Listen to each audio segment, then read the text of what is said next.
Tammy Sue Kingery was born on April the 13th, 1977 in northwest Indiana to parents Carolyn and Philip Russell. She had two sisters growing up and was close to both of them.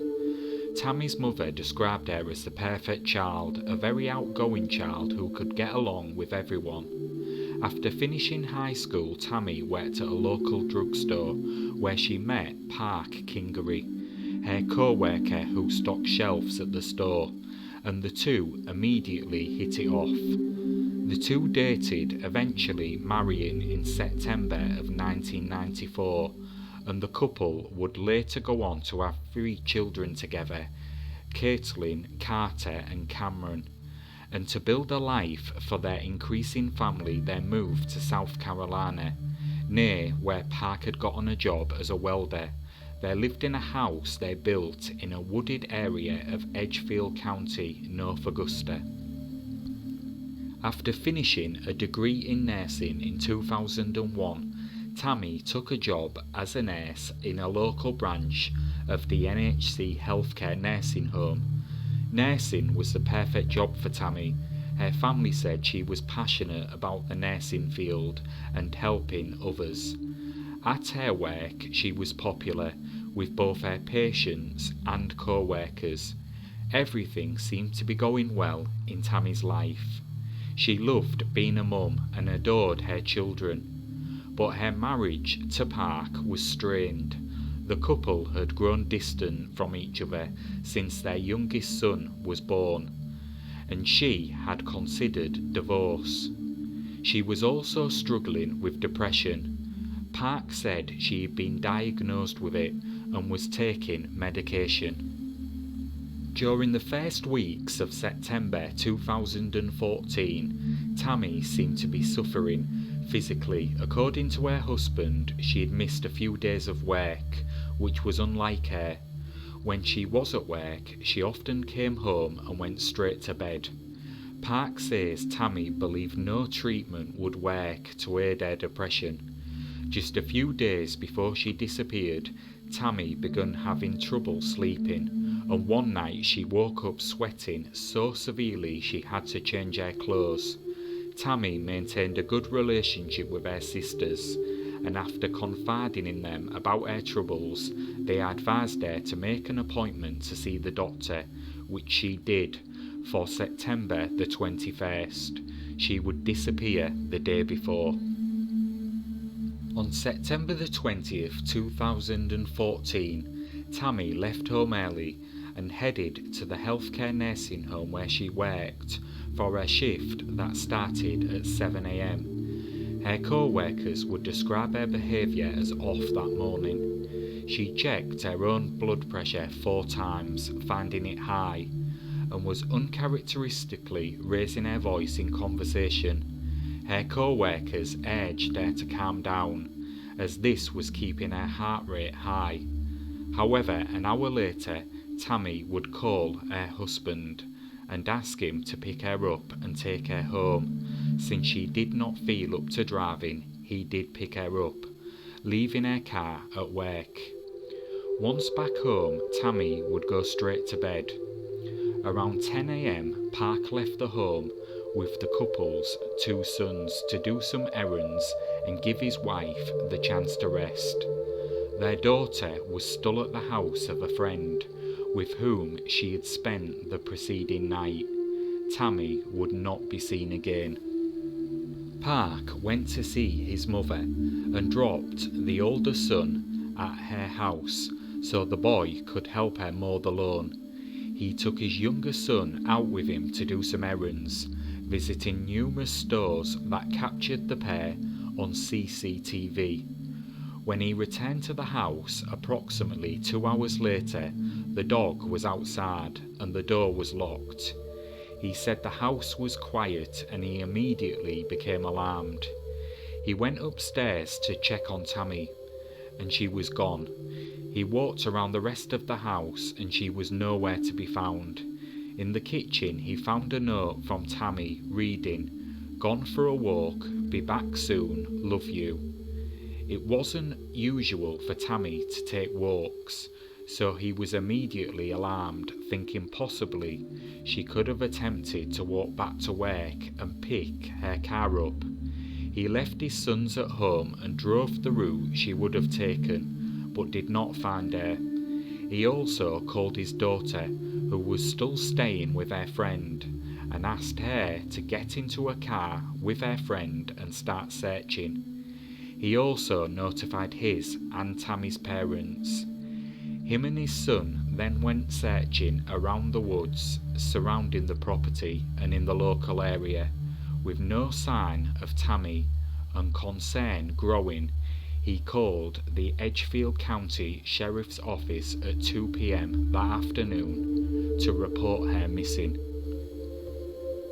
Deputies from the County Sheriff's Office responded and conducted an immediate search around the property. Again, they turned up nothing. They also searched inside the home. The house didn't appear too clean or too dirty, and there were no signs of a struggle. Had something sinister happened, it appeared it hadn't happened there. Nothing unusual was found around the home, although her purse, wallet, cell phone and keys were still inside the house. Although that did raise one question. When Park had returned home, the front door was locked. The house's main door could be locked only from the outside with the key, yet Tammy's keys, including the house key, were inside along with her purse.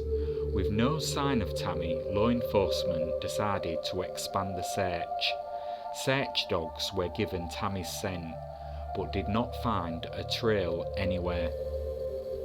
A South Carolina law enforcement helicopter and more deputies fanned out over a larger area around the Kingery house. They also searched a hiking trail near Interstate 20, where Tammy had often gone in the past. With her picture now out to the media, a couple of sightings were reported through various parts of South Carolina, but none led to anything concrete. A week after she disappeared, Tammy's family organised a volunteer search. The 100+ volunteers that showed up searched the woods for 2 days. Deep in the woods near the house, the volunteer searchers caught the scent of something that they thought was a decaying body. Following the foul odour led them to an abandoned wooden shack. Inside, they found sponges, gloves and a plastic bag containing a dead dog. While many of them believe the shed may have some connection to Tammy's disappearance, the sheriff's office had checked it on their original search, but didn't believe it had any relevance in this case. With all the searches coming to a dead end, law enforcement would dig deeper into Tammy's life and would find some surprising secrets. The police collected the family computers, financial records and Tammy's cell phone and landline records. Police looked at Tammy's phone to see if anything there might help establish what she did or intended to do that day. They found 2 sets of text messages with other men, which they described as romantic in nature. Tammy had apparently attempted to delete these messages prior to her disappearance. Neither of the men have ever been named.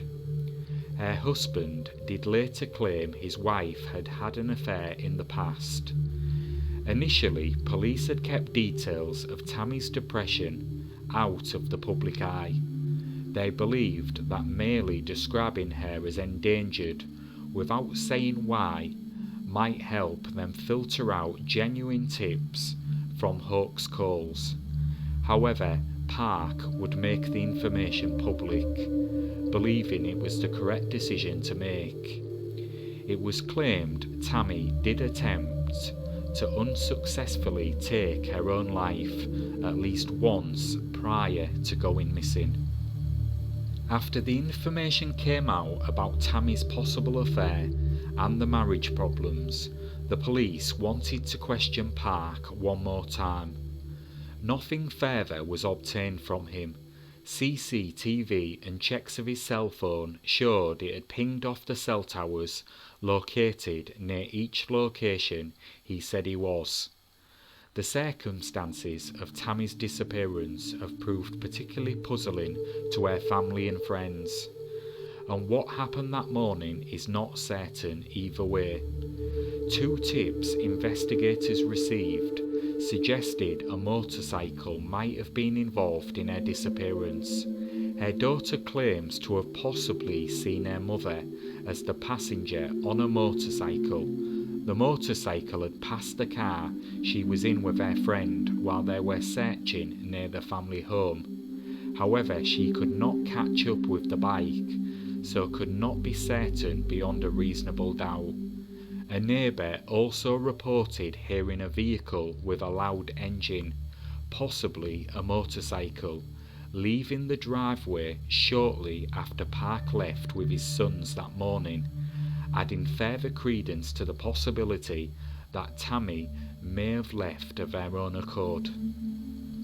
Her family also found it unusual that she had left a note, as she almost always kept in touch with her family, friends and co-workers via text messages.